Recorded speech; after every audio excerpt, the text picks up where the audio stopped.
Hello વિદ્યાર્થી મિત્રો, કેમ છો તમે બધા? મજામાં કે નહીં? તો આજે આપણે ભણશું ઇંગ્લિશ ગ્રામરની ચોપડીમાંથી unit number 2 this and that વિશે. તો ચાલો ફટાફટ બધા ઇંગ્લિશ ગ્રામરની ચોપડી કાઢો અને એમાં તમે કાઢશો page number 9 unit number 2 this and that. કાઢ્યો કે નહીં બધાએ? તો ધીઝ અને ધેટનો અર્થ શું થાય છે? ધીઝ એટલે કે આ, ધેટ એટલે કે પેલું. કોઈ પણ નજીકની વસ્તુ, વ્યક્તિ કે પ્રાણીને દર્શાવવા માટે તમે શેનો ઉપયોગ કરશો? ધીઝનો. અને દૂરની વસ્તુ, વ્યક્તિ, પ્રાણી કે જગ્યાને દર્શાવવા માટે ધેટનો ઉપયોગ કરશો. પણ આ શબ્દો કેવા હોવા જોઈએ? એક વચનમાં હોવા જોઈએ. એક વચનમાં હોય અને નજીક હોય, બરાબર, ત્યારે ધીઝ, અને દૂરની વસ્તુ, વ્યક્તિ કે પ્રાણી હોય અને એક વચનમાં હોય તો ધેટનો ઉપયોગ કરશું. ચાલો, શું આપ્યું છે જુઓ તો જરા. નજીકની વસ્તુ, વ્યક્તિ, પ્રાણી કે જગ્યાને દર્શાવવા માટે ધીઝ શબ્દનો ઉપયોગ થાય છે. ધીઝ એટલે કે આ. ધીઝ પછી ટુ બીનું રૂપ તરીકે ઇઝનો ઉપયોગ થાય છે. તમે કોઈ પણ વાક્ય બનાવો ધીઝ કે ધેટ વડે, તો તેના પછી તમારે ટુ બીનું કયું રૂપ વાપરવાનું છે? ઇઝ. બરાબર છે? જેમ કે નીચે ઉદાહરણ આપ્યા છે. This is a pen. આ પેન છે. ચિત્રમાં આ છોકરી આપી છે, એ પેનની તરફ આંગળી કરીને કહે છે કે આ પેન છે. બાજુનું ચિત્ર આપ્યું છે, ધીઝ ઇઝ એન ઇન્કપોટ. આ ખડિયો છે. બરાબર છે? તો આ છોકરીની નજીકની વસ્તુઓ છે અને એને દર્શાવવા માટે શેનો ઉપયોગ કર્યો છે? ધીઝનો ઉપયોગ કર્યો છે. ધીઝ પછી ટુ બીના રૂપ તરીકે ઇઝ આવે છે અને પછી વસ્તુ આપી છે, જેમ કે પેન અને ઇન્કપોટ. અને તમે ધ્યાનથી જોયું હોય તો અહીં પેનની આગળ એ અને ઇન્કપોટની આગળ એનનો ઉપયોગ થયો છે. આર્ટિકલ્સ યાદ આવ્યા કે નહીં તમને? એ એન, ધ, સ્વર, વ્યંજન. બરાબર છે કે નહીં? આઈ શું હતો? સ્વર હતો. બરાબર છે? અને એની આગળ શું લગાવ્યું? એન લગાવ્યું. આ યાદ આવ્યું કે નહીં? તો ચાલો આગળ શું આપ્યું છે? દૂરની વસ્તુ, વ્યક્તિ, પ્રાણી કે જગ્યાને દર્શાવવા માટે ધેટ શબ્દનો ઉપયોગ થાય છે. ધેટ એટલે કે પેલું. ધેટ પછી ટુ બીના રૂપ તરીકે ઇઝનો ઉપયોગ થાય છે. બરાબર છે? નીચે ઉદાહરણ આપ્યા છે. ધેટ ઇઝ અ બેટ. પેલું બેટ છે. હવે આ ચિત્રમાં આ છોકરો એનાથી દૂરની વસ્તુ છે એના તરફ આંગળી કરીને કહે છે પેલું બેટ છે. બરાબર છે? અને બાજુના ચિત્રમાં છે બોલ. તો ધેટ ઇઝ અ બોલ. પેલો બોલ છે. તમે રોજિંદા જીવનમાં ગુજરાતી વાક્યમાં પણ બોલતા જશો, જેમ કે આ મારી પેન છે, આ મારી ચોપડી છે, આ મારી પેન્સિલ છે. બરાબર છે? તો એ આ એટલે કે ધીઝ. અને તમે એવું કહો કે જો પેલું ઝાડ છે, પેલું પંખી છે, બરાબર છે, તો એ પેલું એટલે કે ધેટ. બરાબર છે કે નહીં? ચાલો આગળ જઈએ પેજ નંબર 10 ઉપર. નજીકની વસ્તુ, વ્યક્તિ કે જગ્યા એક વચન હોય ત્યારે ધીઝ, અને દૂરની વસ્તુ, વ્યક્તિ કે જગ્યા એક વચન હોય ત્યારે ધેટનો ઉપયોગ થાય છે. બરાબર છે? આ ખાસ ધ્યાનમાં રાખવાનું છે કે જો એક વચન હોય ત્યારે ધીઝ અને ધેટનો ઉપયોગ થાય છે. તો અને જો બહુવચનમાં હોય તો THESE ધીઝ એનો ઉપયોગ થાય. અને બહુવચનમાં દૂરની વસ્તુ હોય તો ધોઝ, THOSE ધોઝ એનો ઉપયોગ થાય. એનો ઉપયોગ પણ આગળ આપણે શીખીશું. ચાલો, અહીં નીચે શું આપ્યું છે? ઉલટ પ્રશ્ન આપ્યા છે. ધીઝ અને ધેટ સાથે ટુ બીનું રૂપ ઇઝ વપરાય છે. ધીઝ અથવા ધેટ સાથે તેની સાથે ઉપયોગમાં લેવાયેલ ઇઝના ક્રમમાં અદલાબદલી કરવાથી વાક્યને ઉલટ પ્રશ્નમાં ફેરવી શકાય છે.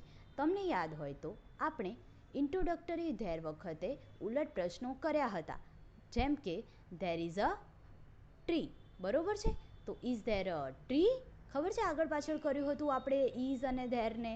એવી જ રીતે અહીંયા ધીઝ અને ધેટને આગળ પાછળ કરીને આપણે ઉલટ પ્રશ્નો તૈયાર કરવાના છે. જુઓ શું આપ્યું છે ઉદાહરણમાં. This is a table. આ ટેબલ છે. તો અહીં ધીઝને પાછળ લઈ જવાનું, ઇઝને આગળ લઈ જવાનું. તો ઇઝ ધીઝ અ ટેબલ? શું આ ટેબલ છે? બરાબર? તો આવી રીતે ઉલટ પ્રશ્ન તૈયાર થઈ શકે છે. બાજુનું ઉદાહરણ, ધેટ ઇઝ અ ચેર, પેલી ખુરશી છે. તો ઇઝને આગળ લઈ જવાનું, ધેટને પાછળ લઈ જવાનું અને પાછળનું એમનું એમ. બરોબર? Is that a chair? શું પેલી ખુરશી છે? ખબર પડી કે નહીં? તો આવી રીતે તમે ઉલટ પ્રશ્ન બનાવી શકો છો. ચાલો, નીચે શું આપ્યું છે? યસ કે નોનો ઉપયોગ કરી ઉલટ પ્રશ્નના ટૂંકા કે પૂર્ણ જવાબ આપી શકાય છે. યસનો ઉપયોગ કરી હકારાત્મક, જ્યારે નોનો ઉપયોગ કરીને નકારાત્મક જવાબ આપી શકાય છે. આપણે ઇન્ટ્રોડક્ટરી ધેરમાં yes there is, no there isn't એવી રીતે જવાબ આપ્યા હતા. બરોબર છે? તો એવી જ રીતે આપણે અહીં ટૂંકા અને પૂર્ણ બંને જવાબ આપી શકીએ છીએ. ટૂંકા જવાબ આપતી વખતે યસ કે નો પછી જો પ્રાણી, પક્ષી કે વસ્તુની વાત થઈ હોય તો સર્વનામ ઇટ વપરાય છે. આપણે પર્સનલ પ્રોનાઉન અને પોઝેસિવ એડજેક્ટિવમાં ઇટનો ઉપયોગ શેમાં કરતા હતા? કોઈ પણ પ્રાણી, પક્ષી હોય કે નિર્જીવ વસ્તુ હોય તો ત્યાં આપણે ઇટનો ઉપયોગ કરતા હતા કે નહીં? એક વચન માટે ત્રીજો પુરુષ એક વચન યાદ આવ્યું કે નહીં? હી, શી, ઇટ. અને એનું બહુવચન શું થતું હતું? ધે થતું હતું. યાદ આવ્યું ને? તો અહીં એવું કહે છે કે આપણે ધીઝ ને ધેટના પ્રશ્નો હોય એનો ટૂંકામાં જવાબ આપીએ. બરોબર છે? અને જો પાછળ પ્રાણી કે પક્ષી કે વસ્તુની વાત થઈ હોય તો આપણે ઇટ સર્વનામનો ઉપયોગ કરશું. બરોબર છે? ચાલો, નીચે આપ્યા છે ઉદાહરણ. આ છોકરો પંખી તરફ આંગળી કરીને કહે છે, ઇઝ ધેટ અ બર્ડ? પ્રશ્ન પૂછ્યો છે, શું પેલું પક્ષી છે? તો yes, that is a bird. હા, પેલું પક્ષી છે. તમારે જો હકારાત્મકમાં જવાબ આપવાનો હોય તો ખાલી યસ લખી દેવાનું અને પછી ઇઝ ધેટની જગ્યાએ ધેટ ઇઝ કરી દેવાનું. અને જો ધીઝ આપ્યું હોય તો ઇઝ ધીઝની જગ્યાએ ધીઝ ઇઝ કરી દેવાનું. બરોબર છે? તો તમારો પૂર્ણ વાક્યમાં જવાબ આવી જશે. જેમ અહીં આપ્યું છે ને, yes that is a bird. હા, પેલું પક્ષી છે. અને ટૂંકામાં જવાબ આપવાનો હોય તો પંખીની વાત છે. બરોબર છે? અહીં ઉપર કીધું હતું ને ઇટનો ઉપયોગ કરવાનો છે. તો યસ ઇટ ઇઝ. હા, તે છે. બરોબર છે? આને ટૂંકમાં જવાબ આપ્યો કહેવાય. ચલો, બાજુમાં શું આપ્યું છે? Is this a kite? શું આ પતંગ છે? તો કે હા, આ પતંગ છે. કઈ રીતે જવાબ આપશો તમે એનો? Yes, this is a kite. ઇઝને પાછળ લઈ ગયા, ધીઝને આગળ લઈ ગયા. જ્યારે જવાબ આપણે આપવાનો હોય તો હકારાત્મકમાં હોય તો yes, this is a kite. બરોબર છે? અને ટૂંકમાં જવાબ આપવાનો હોય તો યસ, ઇટ ઇઝ. હા, તે છે. પડી કે નહીં ખબર? ચાલો, આગળ જઈએ પેજ નંબર 11 ઉપર. શું આપ્યું છે? Is this a pen? શું આ પેન છે? આગળ આપણે બે હકારાત્મકના વાક્ય જોયા, અહીં નકાર વાક્ય છે. અહીં પેન્સિલ આપી છે અને સવાલ શું પૂછ્યો છે?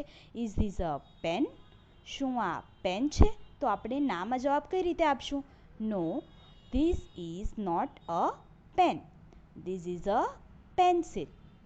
ના, આ પેન નથી, આ પેન્સિલ છે. બરોબર છે? તમે અહીં જવાબ કઈ રીતે લખશો? ધારો કે નકારાત્મકમાં જવાબ હોય તો પહેલાં તમે લખશો નો, પછી લખશો this is not a pen. જે તમને સવાલ પૂછ્યો હોય ને એનો એ જ લખી દેવાનો, પણ ઇઝને પાછળ લઈ જવાનું, ધીસને આગળ લઈ જવાનું જવાબ આપતી વખતે. No, this is not a pen. Not વચમાં તમારે નવું ઉમેરવાનું, કારણ કે નકારાત્મકમાં જવાબ છે. No, this is not a pen. પછી સાચો જવાબ આપણે લખવાનો છે, ધીસ ઇઝ અ પેન્સિલ. ના, આ પેન નથી, આ પેન્સિલ છે. આગળ, no, it is not, it is a pencil. ટૂંકમાં જવાબ આપ્યો છે નો, ઇટ ઇઝ નોટ. અહીં ઇટનો ઉપયોગ કર્યો છે. બરોબર છે? કઈ રીતે જવાબ આપશું? No, it is not, it is a pencil. ના, તે નથી, તે શું છે? તે પેન્સિલ છે. અને આગળ આપ્યું છે no, it isn't, it is a pencil. ના, તે નથી, તે પેન્સિલ છે. તમે ઇઝ નોટની જગ્યાએ ઇઝન્ટ પણ લખી શકો છો. ઇઝ નોટનું ટૂંકું સ્વરૂપ ઇઝન્ટ કહેવાય. બરોબર છે? જેમ ઇઝ નોટ પછી આર નોટ હોય તો આરન્ટ લખી શકાય. બરોબર છે? એવી જ રીતે નો, ઇટ ઇઝન્ટ. બરોબર? તો ઇઝ નોટનું ટૂંકું સ્વરૂપ છે ઇઝન્ટ. આગળ જઈએ. Is that a watch? બરોબર છે, દૂર છે ઘડિયાળ અને છોકરો એના તરફ આંગળી કરીને કહે છે ઇઝ ધેટ અ વોચ? શું પેલી કાંડા ઘડિયાળ છે? એ શું કહે છે કે શું પેલી કાંડા ઘડિયાળ છે? તો કે ના, આપણે હાથમાં જે ઘડિયાળ પહેરીએ એને શું કહેવાય? વોચ કહેવાય. અને જે દિવાલ ઉપર લગાવીએ એને ક્લોક કહેવાય. બરોબર છે. તો શું પૂછે છે? શું પેલી કાંડા ઘડિયાળ છે? પણ ના, કારણ કે આ તો દિવાલ ઉપર લગાવેલી છે. તો no, that is not a watch, that is a clock. ના, પેલી કાંડા ઘડિયાળ નથી, પેલી કેવી છે? દિવાલ ઘડિયાળ છે. બરોબર છે. તો નામાં કઈ રીતે જવાબ આપ્યો? નો, પછી જે સવાલ હોય એમાં તમારે આગળ પાછળ કરી દેવાનું. ઇઝ ધેટની જગ્યાએ ધેટ ઇઝ, ધેટ ઇઝ અને વધારાનું શું ઉમેરવાનું? નોટ, કારણ કે નકારમાં જવાબ છે. No, that is not a watch. શું છે? That is a clock. બરોબર છે. હવે ટૂંકમાં કઈ રીતે જવાબ આપશું? No, it is not, it is a clock. ના, તે નથી, તે દિવાલ ઘડિયાળ છે. અને શું આપ્યું છે નીચે? ઇઝ નોટનું ટૂંકું સ્વરૂપ? No, it isn't, it is a clock. બરોબર છે. પાછળનું વાક્ય તો બધામાં સરખું જ રહેશે કે ધેટ ઇઝ અ ક્લોક, અને નીચેના બંનેમાં શું આવે? ધેટ ઇઝ અ ક્લોક, એની જગ્યાએ ઇટ વાપરવાનું, ઇટ ઇઝ અ ક્લોક. બરોબર છે. અને no it is not, no it isn't. પડી ખબર? ચાલો આગળ જઈએ. ટૂંકા જવાબ આપતી વખતે યસ કે નો પછી જો પ્રાણી, પક્ષી કે વસ્તુની જગ્યાએ વ્યક્તિની વાત થઈ હોય તો સર્વનામ હી કે શી વપરાય છે. જો વ્યક્તિ પુરુષ હોય તો હી અને સ્ત્રી હોય તો શી વપરાય છે. આપણે આ પણ શીખી ગયા હતા પોઝેસિવ એડજેક્ટિવ્સ ને પ્રોનાઉન્સ એમાં. બરોબર છે કે વ્યક્તિ પુરુષ હોય તો હી અને સ્ત્રી હોય તો શી. ત્રીજો પુરુષ એક વચન, યાદ આવ્યું કે નહીં? હી, શી, ઇટ અને બહુવચન ધે. તો અહીં હી અને શીના આપ્યા છે ઉદાહરણ. શું આપ્યું છે? પહેલું, ઇઝ ધેટ અ ગર્લ? શું પેલી છોકરી છે? તો જવાબ હામાં છે. Yes, that is a girl. હા, પેલી છોકરી છે. બરોબર. અહીં હામાં જવાબ છે એટલે યસ. અને કઈ રીતે જવાબ આપવાનો? ઇઝ ધેટની જગ્યાએ that is, that is a girl. અને ટૂંકમાં કઈ રીતે જવાબ આપશો તમે? Yes, she is. હા, તે અથવા તો તેણી છે. ચાલો, છોકરી છે એટલે શીનો ઉપયોગ થયો. બરોબર છે. બાજુનું, ઇઝ ધીઝ યોર ફાધર? શું આ તારા પિતાશ્રી છે? તો જવાબ નકારમાં છે. No, he is not my father. ના, તે મારા પિતાશ્રી નથી. He is my uncle. Uncle એટલે કાકા. તે મારા કાકા છે. બરોબર છે. નકારમાં કઈ રીતે જવાબ આપ્યો? નો, ઇઝ ધીઝની જગ્યાએ શું કર્યું છે અહીં? He is not my father. બરોબર છે. This is not my father એવું ના કહી શકાય. આપણે એવું લખશું, he is not my father, he is my uncle. બરોબર છે. અને ટૂંકમાં કઈ રીતે જવાબ લખશું? No, he isn't, he is my uncle. બરોબર છે. ના, તે નથી, તે મારા શું છે? કાકા છે. અહીં પુરુષનું નામ હતું એટલે આપણે હીનો ઉપયોગ કર્યો. અને જો સ્ત્રીનો ઉચ્ચાર હોય તો આપણે શું કરશું? સ્ત્રી, શીનો ઉપયોગ કરશું. બરોબર છે. અહીં નીચે તમને યાદ રાખવાનું આપ્યું છે કે ઉલટ પ્રશ્નોના અંતમાં પ્રશ્નાર્થ ચિહ્ન અવશ્ય મૂકવું. બરોબર છે. જ્યારે તમે કોઈ પણ વાક્યને પ્રશ્નમાં ફેરવો ત્યારે તમારે છેલ્લે પ્રશ્નાર્થ ચિહ્ન મૂકવું જરૂરી છે. બાકી તમારા માર્ક કપાઈ જશે. બરોબર છે. એટલે પ્રશ્નાર્થ ચિહ્ન યાદથી મૂકી દેવાનું. નીચે આપ્યું છે ઇઝ નોટનું ટૂંકું સ્વરૂપ ઇઝન્ટ છે. હકાર અને નકારમાં જવાબ આપતી વખતે અનુક્રમે યસ અને નો પછી અલ્પવિરામ મૂકવામાં આવે છે. તમે આ જેટલા પણ જવાબ જોશો એમાં યસ અને નોમાં જ્યારે જ્યારે પણ જવાબ આપ્યો છે ત્યારે અલ્પવિરામ મૂક્યું છે. તો આ ખાસ બાબતો છે એ તમારે યાદ રાખવાની છે. ચાલો પાછળનું પાનું ફેરવો. પેજ નંબર 12 ઉપર શું આપ્યું છે? Here and there. બરોબર છે. હિયર એટલે અહીંયા, ધેર એટલે ત્યાં. બરાબર છે. પાસેની વસ્તુ કે વ્યક્તિ દર્શાવવા માટે કેટલીક વાર ધીઝની સાથે હિયર વાપરવામાં આવે છે. હિયર એટલે કે અહીં કે અહીંયા, અને દૂરની વ્યક્તિ કે વસ્તુ દર્શાવવા માટે કેટલીક વાર ધેટની સાથે ધેર વાપરવામાં આવે છે. ધેર એટલે કે શું થાય છે? ધેર એટલે ત્યાં. ધેર તો આપણે ભણી ગયા. હિયર એક નવું આવ્યું છે તો એને આપણે શીખી લઈએ. ચાલો. This is my cap. It is here. Here એટલે કે અહીંયા. આ મારી ટોપી છે, તે અહીંયા છે. This is a potato. It is here. આ બટાકું છે, તે અહીંયા છે. બાજુમાં શું આપ્યું છે? That lady is Mrs Bhatt. She is there. પેલી સ્ત્રી શ્રીમતી ભટ્ટ છે, તે ત્યાં છે. That is your bicycle. It is there. પેલી તારી સાયકલ છે, તે ત્યાં છે. બરાબર છે. એટલે જો કોઈ પણ વસ્તુ નજીક હોય એના માટે ધીઝનો ઉપયોગ કરતા હતા આપણે. અને ધીઝની સાથે શેનો આપણે ઉપયોગ કરશું દર્શાવવા માટે? હિયર. હિયર એટલે કે અહીંયા. અને દૂરની વસ્તુ માટે આપણે ધેટનો ઉપયોગ કરતા હતા, અને તેની સાથે આપણે શેનો? ધેરનો ઉપયોગ કરી શકીએ. ધેર એટલે ત્યાં. બરાબર છે. જેમ કે અહીંયા ટોપી અને બટાકા વિશે કહ્યું છે કે આ ટોપી છે અને આ બટેકું છે, અને એ અહીંયા છે. અને મિસિસ ભટ્ટ અને બાઇસિકલ એ દૂર આપેલું છે, તો એની સાથે ધેરનો ઉપયોગ કર્યો છે, એટલે કે તે ત્યાં છે. બરાબર છે. તો ચાલો, ધીસ અને ધેટ વિશે તમને ખબર પડી ગઈ કે નહીં? આગળ શું આપ્યું છે? સ્વાધ્યાય આપ્યું છે. ચાલો. Look at the picture and write short answer with yes or no. If the answer is no, then also write the correct answer. એટલે કે તમારે ચિત્રો જોવાના છે અને યસ કે નોમાં તમારે ટૂંકમાં જવાબ આપવાનો છે. આખા વાક્યમાં જવાબ નથી આપવાનો. બરાબર છે. અને જો નોમાં તમારો જવાબ હોય તો તમારે સાચો જવાબ શું છે તમારે એ પણ લખવાનું છે. બરાબર છે. અહીં જો સૌથી પહેલું આપ્યું છે ઇઝ ધેટ અ કેટ. આ શું છે? બિલાડી છે? તો ના, આ તો કૂતરો છે. તો તમે શું લખશો જવાબમાં? નો, ઇટ ઇઝન્ટ. બરાબર છે. ના, તે નથી. સાચો જવાબ શું લખશો? It is a dog. બરાબર છે. એવી રીતે તમારે જવાબ લખવાના છે. જેમ કે આ ત્રીજું આપ્યું છે ઇઝ ધેટ અ ચોકસ્ટિક. આ ચોક આપેલો છે તો કે યસ ઇટ ઇઝ. બરાબર છે. આવી જ રીતે તમારે જવાબ લખવાના છે. તો આ બાકીના જેટલા છે એ જવાબ તમે લખી દેજો. અને પછી શું આપ્યું છે? Convert the following sentences into inversion question. નીચેના વાક્યોને ઉલટ પ્રશ્નમાં ફેરવવાના છે. આપણે શીખ્યા કે નહીં? જો પહેલું આપ્યું છે ધીસ ઇઝ અ નાઇફ. તો ઇઝ ધીસ અ નાઇફ? તમારે ઇઝને આગળ લઈ જવાનું, ધીઝ અથવા ધેટ હોય જે બી એને પાછળ લઈ જવાનું, અને પછી જે શબ્દ હોય એ એનો એમ મૂકી અને ક્વેશ્ચન માર્ક કરી દેવાનો. બરાબર છે. પ્રશ્નાર્થ ચિહ્ન કરી દેવાનું.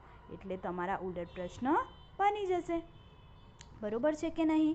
તો ચાલો, હવે આ ધીઝ અને ધેટ વિશે તમારે કરી દેવાનું છે. બરાબર છે. ધીઝ એટલે શું હતું? અહીંયા. ધેટ હતું એટલે ત્યાં.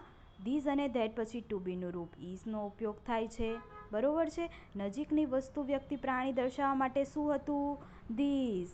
અને દૂરની વ્યક્તિ વસ્તુ પ્રાણી દર્શાવવા માટે ધેટનો ઉપયોગ થતો હતો.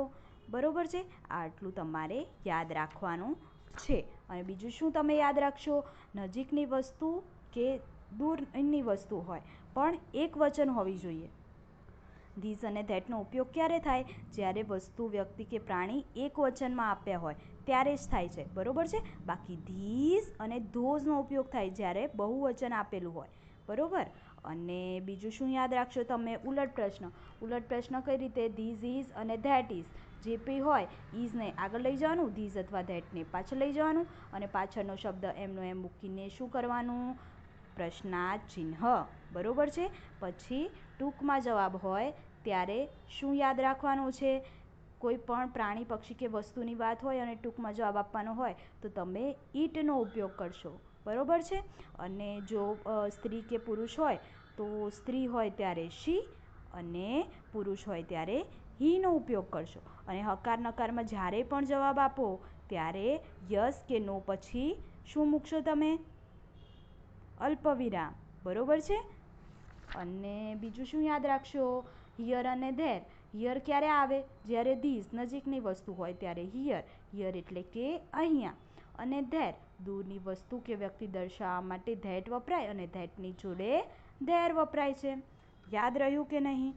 તો ચાલો આ બાકીનું હોમવર્ક જે છે એ તમે કરી લેજો. આપણે હવે મળશું આવતી વખતે. Bye bye.